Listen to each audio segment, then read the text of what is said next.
Nimble news, the truth unfold. मैंने इस तरह के डरावने हालात इससे पहले कभी नहीं देखे थे। मुझे तो यकीन ही नहीं हो रहा था कि हम लोग भारत की राजधानी में हैं।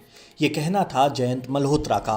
उन्होंने बीबीसी से बात करते हुए कहा, लोगों को ऑक्सीजन नहीं मिल रही है और वो जानवरों की तरह मर रहे हैं। जयंत मल्होत्रा दिल्ली के एक शमशान घाट में लोगों के अंतिम संस्कार में मदद करते हैं। दिल्ली के करीब करीब सारे अस्पताल कोरोना मरीज की रोज बढ़ती तादाद से जूझ रहे हैं। वहीं चीन, अमेरिका और यूरोप के कई देशों में इस दौरान कोरोना से मरने वालों की संख्या में कमी आई है। कई देश लॉकडाउन हटा रहे हैं। यूरोपियन यूनियन ने तो अमेरिका से आने वालों को इजाजत देने के सभी संकेत दिए हैं जिन्होंने कोरोना का टीका लगवा लिया है। लेकिन क्या भारत में कोरोना वायरस के कारण खराब होते हालात दुनिया भर के लिए भी एक बड़ी समस्या बन सकते हैं? इस साल फरवरी में रोजाना कोरोना संक्रमितों की संख्या करीब 12,000 थी और मरने वालों की कुछ सौ। तब लोगों को उम्मीद हो गई थी कि भारत में कोरोना का सबसे बुरा दौर गुजर चुका है। लेकिन 17 अप्रैल के बाद से भारत में रोजाना 2 लाख से ज़्यादा संक्रमण के मामले आ रहे हैं, जबकि पिछले साल सितंबर में जब कोरोना अपने पीक पर था तब भारत में रोजाना करीब 93,000 मामले आ रहे थे। बीबीसी के स्वास्थ्य और विज्ञान संवाददाता जेम्स गैलेगर के अनुसार स्पष्ट है कि भारत संघर्ष कर रहा है। सामने जो डर सता रहा है वो मुझे उस समय की याद दिला रहा है जब कोरोना महामारी की शुरुआत हुई थी और लोगों को इस बारे में कोई जानकारी नहीं थी।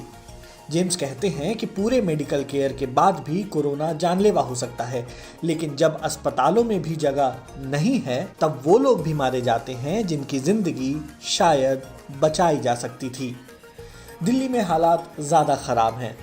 यहाँ एक भी आईसीयू का बेड खाली नहीं है। कई अस्पताल नए मरीजों को एडमिट करने से मना कर रहे हैं और कम से कम दिल्ली के 2 अस्पतालों में ऑक्सीजन की सप्लाई रुक जाने के कारण मरीजों की मौत हो चुकी है। कोरोना संक्रमितों के परिजन सोशल मीडिया पर लोगों से अस्पताल, बेड, ऑक्सीजन सिलेंडर और वेंटिलेटर की गुहार लगा रहे हैं। कोरोना के टेस्ट करने वाले लैब्स की भी हालत बहुत ख़राब है, क्योंकि टेस्ट कराने वालों की संख्या रोजाना बढ़ रही है और इस कारण टेस्ट के नतीजे आने में कम से कम 3-4 दिन लग रहे हैं। शमशान घाट में शवों का आना लगा हुआ है। 2400 घंटे दाह संस्कार किए जा रहे हैं। दिल्ली के अलावा दूसरे शहरों में भी कमोबेश यही नज़ारा है। अभी तक आधिकारिक रूप से भारत में कोरोना संक्रमितों की संख्या 1,70,00,000 है और मरने वालों की संख्या 92,000 है। लेकिन इसकी बहुत ज़्यादा आशंका है कि ये आंकड़े सही नहीं हैं और मरने वालों की संख्या इससे कहीं ज़्यादा है। जेम्स गैलेगर कहते हैं कि दुख की बात है कि अगले कुछ हफ्तों में हालात और ख़राब होंगे। एक सबक जो हमने बार बार सीखा है वो ये है कि संक्रमितों की संख्या बढ़ने का मतलब है कि कुछ हफ्तों के बाद मरने वालों की संख्या में इजाफा होगा। वो कहते हैं कि अभी भारत किसी तरह वायरस को फैलने से रोक भी लेगा तो भी मरने वालों की संख्या बढ़ेगी, क्योंकि इतनी अधिक संख्या में लोग पहले से संक्रमित हो चुके हैं। अभी तो इस बात के भी कोई आसार नहीं है कि संक्रमितों की संख्या में कमी आ रही है। संक्रमितों की संख्या बढ़ेगी, ये इस बात पर निर्भर करता है कि लॉकडाउन और वैक्सीनेशन से कितनी सफलता मिलती है। ये याद रखना चाहिए कि भारत में अभी तक न ही संक्रमण का पीक आया है और न ही मृतकों का। जॉन हॉपकिंस यूनिवर्सिटी के अनुसार 26 अप्रैल तक अमेरिका में 3,20,00,000 लोग संक्रमित हो चुके थे और 5,72,000 से ज़्यादा लोग मारे जा चुके थे। हर 10 लाख की आबादी पर मरने वालों की संख्या के हिसाब से भारत अभी यूरोप और लैटिन अमेरिका के कई देशों की तुलना में पीछे है। शुरुआत के दिनों से ही वैज्ञानिकों और स्वास्थ्य विशेषज्ञों का कहना था कि हवाई यात्रा और अर्थव्यवस्था के ग्लोबल होने के कारण ये वायरस एक देश से दूसरे देश में फैल रहा है। राष्ट्रीय सीमाओं ने अभी तक इस वायरस को रोकने में सफलता हासिल नहीं की है और ये व्यावहारिक भी नहीं है।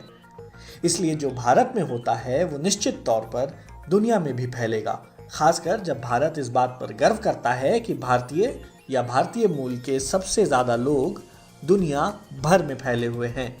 जेम्स गैलेगर कहते हैं कि इस महामारी ने हमें ये सिखाया है कि एक देश की समस्या सभी की समस्या है। कोरोना वायरस सबसे पहले चीन के एक शहर वुहान में पाया गया था, लेकिन अब ये वायरस हर जगह फैल चुका है। भारत में कोरोना के खराब होते हालात दुनिया भर में कोरोना के खिलाफ चल रही लड़ाई के लिए एक बुरी खबर हो सकते हैं। कैम्ब्रिज यूनिवर्सिटी में क्लिनिकल बायोलॉजी के प्रोफेसर रवि गुप्ता कहते हैं, भारत की ज़्यादा आबादी और घनत्व सबसे बेहतरीन जगह है इस वायरस को म्यूटेशन के लिए प्रयोग करने का। अगर वायरस को इतने बेहतरीन वातावरण में म्यूटेट करने का मौका मिलता है तो इससे वायरस की क्षमता में दुनिया भर में इजाफा होगा। जेम्स कहते हैं कि वायरस को म्यूटेट होने का जितना मौका मिलेगा उसे लोगों को संक्रमित करने का उतना ही ज़्यादा मौका मिलेगा। यहाँ तक कि वो उन लोगों को भी संक्रमित कर सकता है जिन्होंने वैक्सीन लगवा ली है। यूके, ब्राज़ील और दक्षिण अफ्रीका के नए वेरिएंट्स ने पहले ही दुनिया भर में फैलकर समस्या खड़ी कर दी है।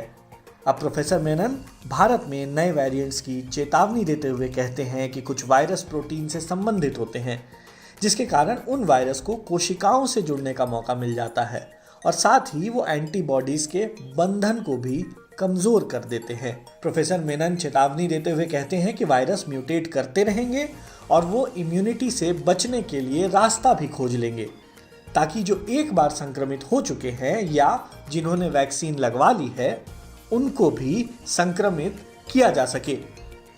सवाल ये है कि वो कितनी जल्दी ऐसा कर सकते हैं।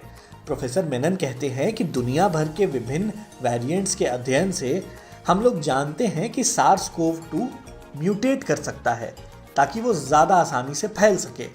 अभी तक हम लोगों का मानना है कि वैक्सीन इन नए वेरिएंट्स पर प्रभावी होती हैं, लेकिन हो सकता है कि भविष्य में ये बदल जाए।